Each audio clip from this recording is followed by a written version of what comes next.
Welcome to this episode of the Heartbeat for Hire podcast. I feature Olympians, CEOs, disruptors, authors, professional athletes, and the best of the best, where they share their stories of resilience with my lens on leadership and culture. Let's get started. Greetings and welcome to this episode of the Heartbeat for Hire podcast. 3 things you will learn from this episode. Number 1, why success doesn't always feel like it should. Number 2, why you need to be extremely selective when building your personal board of advisors. And 3, how you can turn limitations into invitations. Laura Gassner Otting is our guest today. I am a little nervous. She's pretty spectacular. And her secret superpower is seeing your greatness and reflecting it back on you so that you can get unstuck and achieve extraordinary results. She's a regular contributor to Good Morning America, The Today Show, Harvard Business Review, and Oprah Daily. Laura is a Wall Street Journal bestselling author of 3 books, Wonderhell, Limitless, and Mission Driven. Her 30-year resume is defined by her entrepreneurial edge. She served as the presidential appointee in Bill Clinton's White House, helping shape AmeriCorps, left a leadership role at a respected national firm to expand a tech startup, and founded, ran, and sold her own global search firm, partnering with the full gamut of mission-driven corporate and nonprofit executives. She is turned on by the audacity of the big idea and that larger-than-life goal that you just can't seem to shake. She's an instigator, motivator, and provocateur, and she's never met a revolution she didn't like. Just ask her enduringly patient husband, 2 almost grown sons, and 2 troublesome pups with whom she lives outside of Boston. Cheers for Boston. Welcome to the show, LGO. So happy you're here. I'm so glad to be here, Lyndsay. This is a treat. So I start every show the same. So the first thing I always ask is, can you share a little more of your story? Sure. So my story, let's see, where do I want to begin? My story is that I am the younger daughter of a woman whose birthday is today. So happy birthday, Mom. And I was raised very much in the shadow of her. She was somebody who, I think if she had grown up at a different time, would have been president of the United States. She would have been running General Electric, right? But she was raised at a time when women could be teachers or nurses or stay-at-home moms. And so she became a teacher. And I think she was the one who taught me that there's always something more inside of you, and that you got to go for it because nobody's gonna invite you. So when you see something that you don't like, when you see something that should be changed, you got to be the one to do it. I love that. And you have this kind of fearless, balls out approach to success. And I want to dig in on success a little bit because I think it's a great place to start. And you talk about this a lot in your book, Wonderhell, where success doesn't always feel like it should. And can you dig in a little bit on that? Because I think people are like, I got it. I got the job. I got the podcast, or I was on the show. I did it. It's not the finish line. So now what? It's not the finish line, but I do have to correct you. I'm actually not fearless. It's very funny. About a year ago, I was doing a whole giant rebrand, and I asked on social media, what are some words that describe me? Because the marketing people are like, what are some words that describe you? And I was like, I don't know. Like, okay, no. Yeah. And it's very hard to do that exercise for yourself. So I did something that I'd recommend everybody do if they're feeling a little low, a little insecure, a little uncertain. And that's go on social media and ask people to tell you something awesome about yourself. And I got all of these responses from family members, from friends, from people I haven't seen since high school, that just like how they perceive me in the world. And it was incredibly interesting. And one of the things that somebody said is, you're limitless, which of course is the name of one of my books. You're limitless, but you're not fearless. And I appreciate that you bring us through your fears and your worries and your anxieties, but also your plan on how to get through it. And so I think there's 2 different types of people. I think there are people who get overwhelmed and scared and they freeze. And then there are people who get overwhelmed and they get scared and they decide to like act, right? Like you do one or the other. And I am somebody who acts. When I see something that scares me, I'm like, I need to get more data. I need to figure things out. I need to understand. And I find that, in the absence of in the absence of stories, people create monsters. So I try to find all the information so I can tell myself an actual story, because it turns out that the everyday story is way more boring and way less intimidating than the monster that we're creating in our head. I'm not actually fearless. I have fears, but I use those to fuel Love that. discovery, and I use those to fuel strategy. So the thing about success that I think is super interesting is that we have all been taught that success is this destination, as you mentioned, that you get the job, you get married, you buy the house, you get the promotion, whatever it is, and you're like, yes, I did it. And then that lasts not a lot of time, right? It's a super short thing. And it turns out the reason that it is because inside of every success, we're handed a view of ourselves, what else we could be, right? Like if you're at the bottom of a mountain and you look at the top of the mountain and you say, I want to go there, well, that's awesome because that's all you can see from the bottom of the mountain. But then when you get halfway up the mountain, you see one of those little signs for like, beautiful view, right? Like, overlook, vista. So you walk out and you look out. And what do you see? You see the top of your mountain, but what else do you see? You see the top of the rest of the mountain range that's beyond it.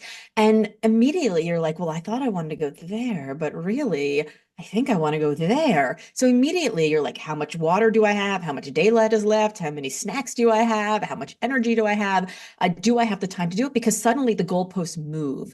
And we've all been taught that like there's one goalpost, like get to the goalpost and you'll be happy. But in fact, inside of that end zone, every single time, inside of that, beautiful overlook vista, there's just another one and another one and another one. And if we don't husband our resources and our energy to continue to keep going, then our success ends up being our final destination and not just the portal to the adventure of everything that can become.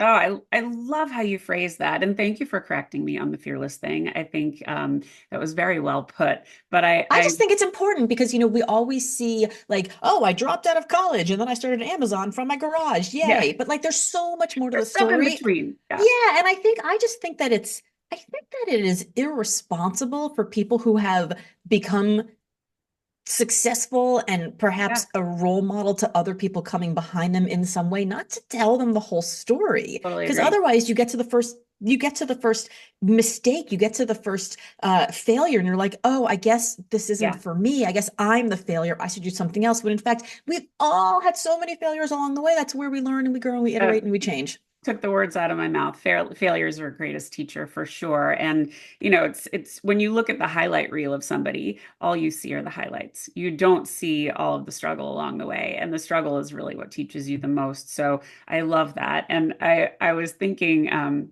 to our younger listeners, the ones who believe that getting married is the finish line, the wedding is we did it, we're done. No, that's the starting line. It's all That's about the the beginning. marriage. It's the beginning. And if you can think about success that way, okay, you got that job. Now, what are you going to do with it? That's the starting line versus the finish line. So, so smart. I love that. So, I think a lot of people struggle with when they get to that successful point in their career, whatever it is, they got the book out, or, they were on Good Morning America, or they got that new C-suite job. Then what?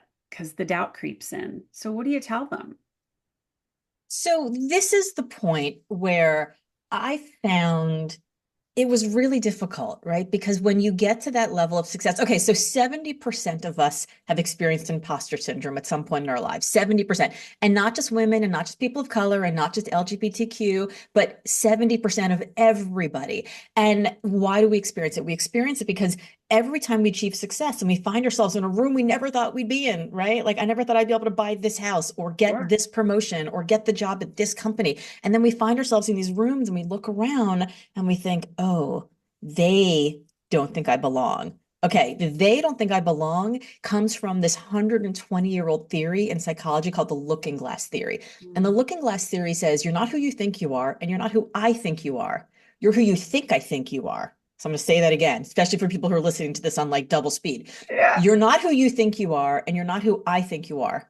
You're who you think I think you are. So we walk into a room where there are people who were like, I think they think I don't belong. And suddenly we have imposter syndrome. Why? Because they've just gotten better at speaking in the voice of that role or wearing the clothes of that role or answering questions in that role. They still may not know what they're doing because, by the way, they've never Nobody been here. does. Nobody does.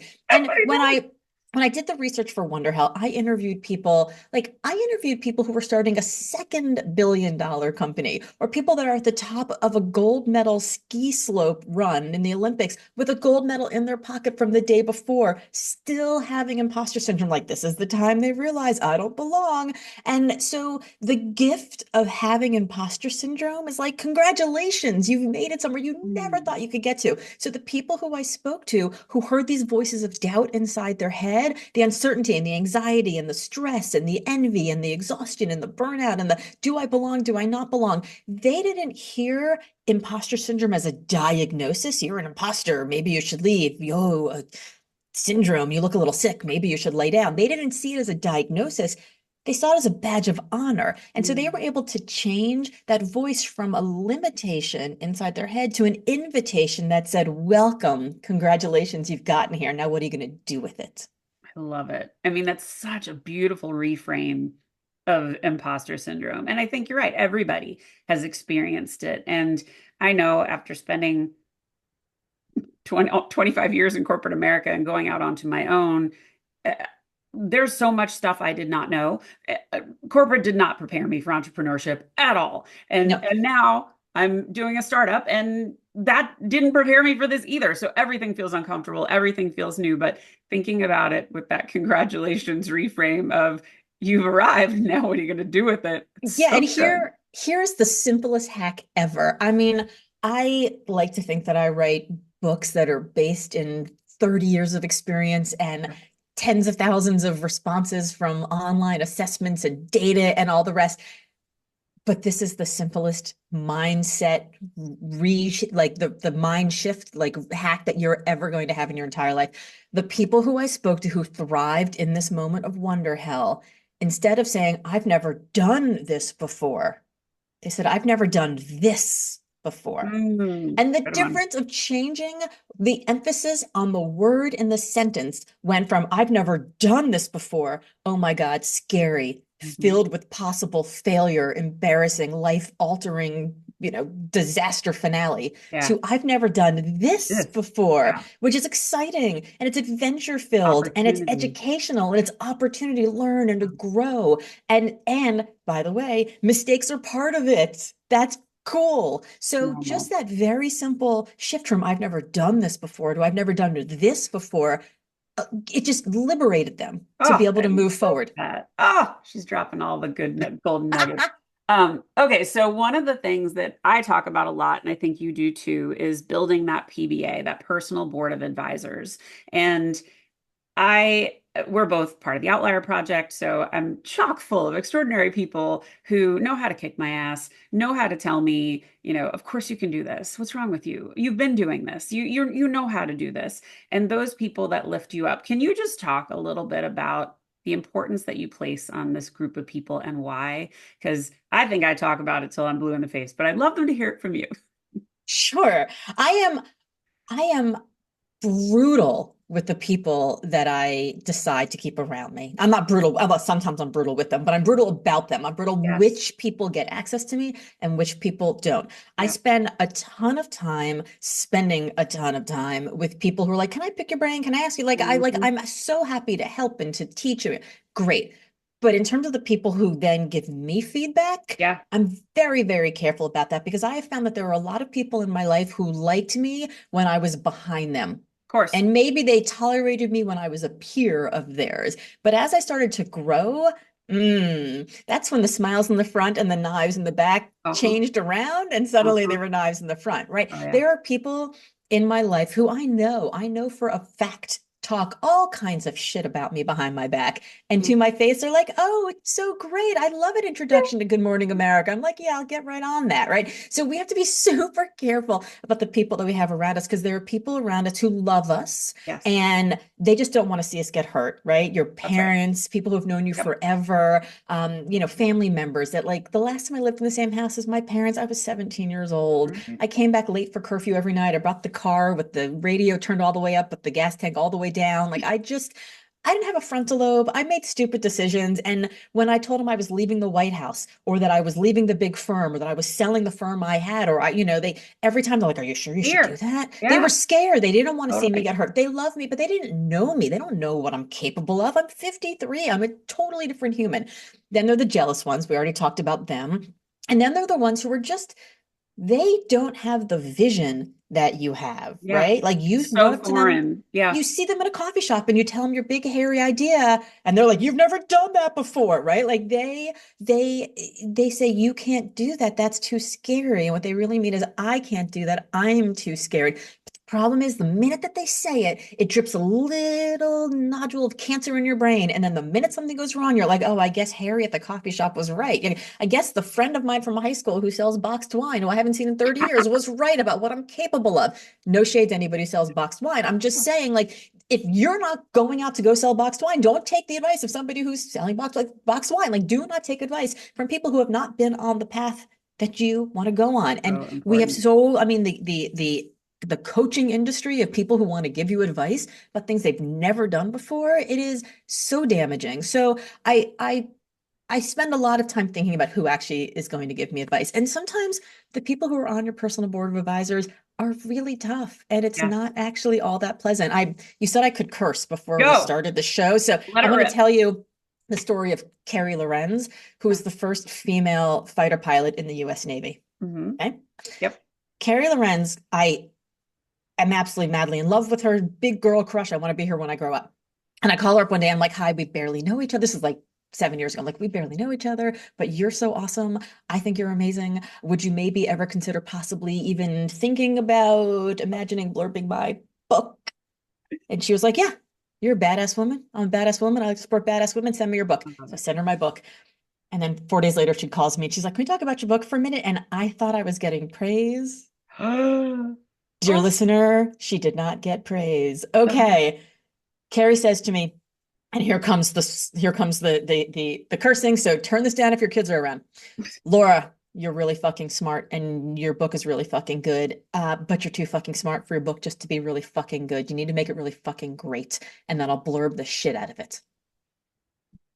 And I was like, oh no. Like, oh, I was like, I know I got like 90% of the way there and I just couldn't unlock the thing that would make it yeah. better. And she was like, well, let me tell you what the problem is. And then she spent 45 minutes on the phone with me. The Yeah. 45 minutes between when you do your sound check and when you go on stage as a speaker. Very important time. But she's Huge. such a pro, she didn't even need it. And she said, here is the issue with the book. And she spent time helping me unpack it. And then she said, and let me introduce you to my editor.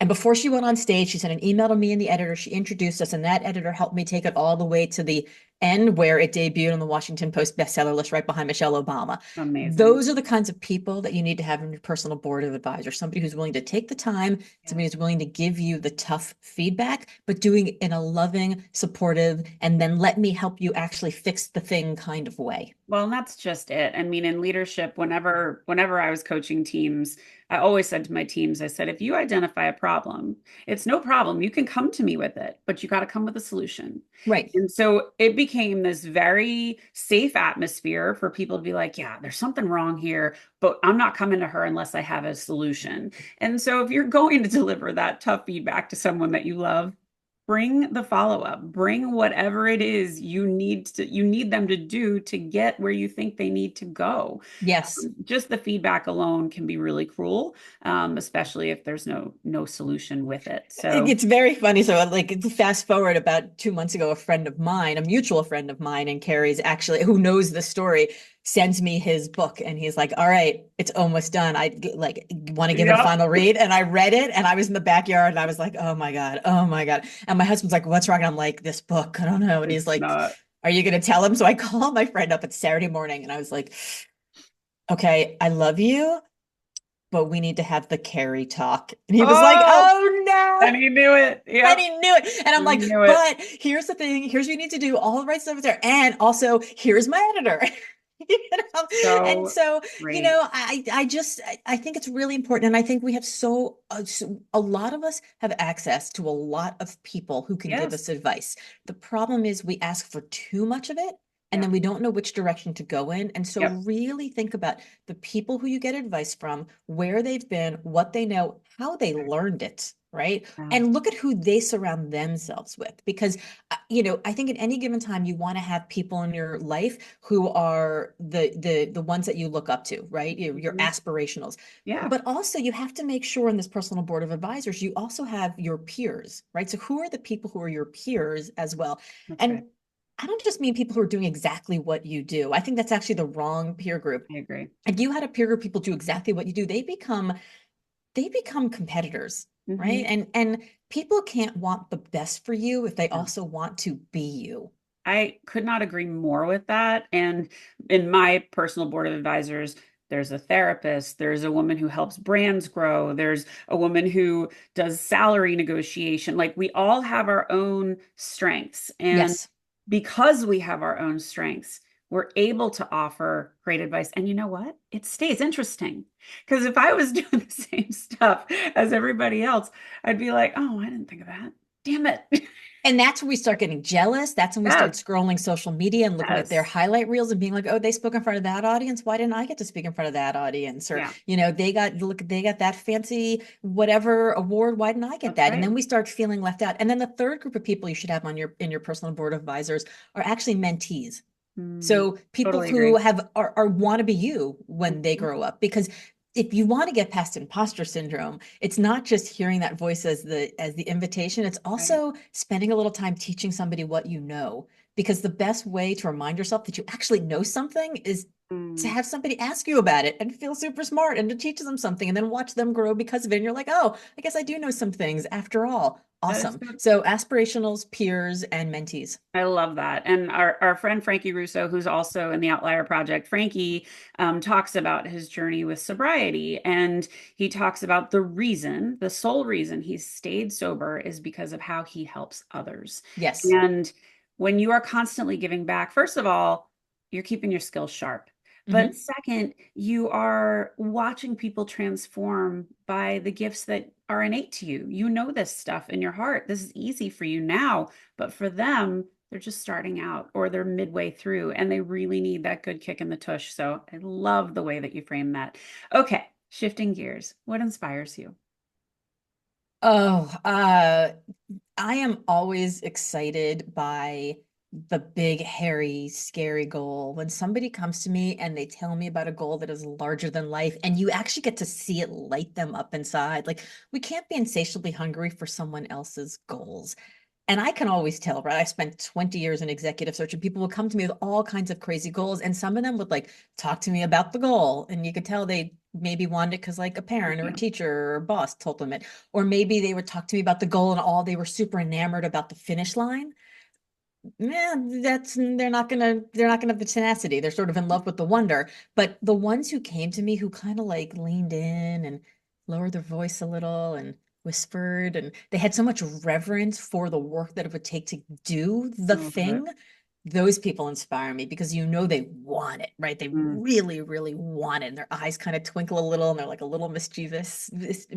And I I I am so inspired by people who are inspired, right? Mm. Like I'm a stand for stands. Like I Yes. just love, like you can come talk to me about your stamp collection. You can come talk to me about Taylor Swift. You can come talk to Yeah. me about slugs. Like I don't even care. Like the if you are excited about something truly deeply, deeply excited about it, then I am excited for you. I feel the same. And I think what people need to remind themselves is when they are excited, that's when you're your best salesman or a salesperson. It's You, so true. It's so true. Like, for years I would still work on behalf of my firm. And it's so interesting that you say that because the easiest and the fastest sales and the best clients for the process were always the ones who in the sales process said, God, you seem like you love what you do, Laura. yep. And I was like, yeah, I do. Like I have the best job in the world with the best team in the world. And I think my confidence was so contagious Yep. to them that they became confident that I'd be able to help solve their problem. And it's 100%. funny because I really haven't thought about it, but I do think that, you get excited when like if you go to a super fancy restaurant and they're like, and tonight we're serving the filet mignon and you're just like, okay. Or if you go to a less fancy restaurant and they're like, oh my God, we just got the best steaks in from our favorite farmer in Vermont. Yes, it's a it's to story. blow your Yes. mind. And you're like, awesome. I Yes. love it. Yeah. So The it's story true. always wins. The story Yes. always wins. And yeah, so much truth in that. And to me, I mean, I've sold plenty of things I was not passionate about, and I was okay. But when you sell something that you truly love and that is aligned with your purpose, Yes. magic happens and everyone can feel it. So super cool. Everyone can feel it. Yeah. So what would you like your legacy to be? I just want people to say that my life was a little bit better because Laura was in it. Love that. That's really it. I don't want like a full page obit in the New York Times. I don't need like a monument. Like I just want the people that I love to feel like they were loved. Well, bravo, you're on your way. So what's next for LGO? What's next? I'm toying with the idea of my next book, and you mentioned that one of my gifts is seeing the greatness in others and pulling it out of them, and so I think the book's going to be about how I do that. Sort of how do you find your it factor, other people's it factors? How do you spot it and stoke it? So I think that maybe next. A lot more Good Morning America to come, Yeah. and I mean, this is a fourth career at this point that I never wanted or expected or planned for. And so I'm really I'm in the I've never done this before part of my career right now. And it's a lot of fun. I love that. And that's pretty much the last 4 years of my life. So I totally can relate in that feeling of wonder, excitement, nervousness, a little trepidation, and okay, who are my people that are going to keep me going? So it's a great place to be. It's an absolutely great place to be. And I feel lucky to be here. And I also know that I worked really hard to get here, and a whole lot of privilege also brought me here as well. But what a gift that it is, and what a great gift that I have to share it with others. I love that. How can people find you? So my name is Laura Gassner Otting. All my friends call me LGO. So I'm at Hey LGO on all the socials, HEYLGO. And my website is lauragassnerotting.com. And if you were excited about the sentence, you can't be insatiably hungry for other people's goals, and you want to figure out what goals you really have and what you actually want to go for, you can take my online assessment at limitlessassessment.com. Perfect. Guys, I hope you enjoyed this. I mean, she dropped so much wisdom. This has been so much fun. I learned a lot. And if you liked what you heard, please go subscribe to the YouTube channel. Leave a 5-star review at Apple or Spotify. I love bringing you amazing guests like LGO. She is phenomenal. Go follow her. She's fantastic. LGO, have a great day. Thank you so much for being a guest on the show. Thank you, Lyndsay. All right, everybody, go out there, lead with heart. Have a great day. Are you ready to elevate your leadership style and create an exceptional workplace that stands out from the crowd? I'm here to introduce you to a game-changing resource that will transform the way you lead and shape your company culture. It's time to embrace the power of top-down culture. This practical guide empowers your leadership for lasting success, helping you create a workplace where everyone thrives. Get top-down culture today, and let's reshape the future of leadership together. Thanks for listening to this episode of Heartbeat for Hire. I hope you enjoyed what you heard. If you did, please subscribe to my YouTube channel or consider leaving a 5-star review and a great rating at Spotify or Apple. Thank you so much for your support. Have a great day.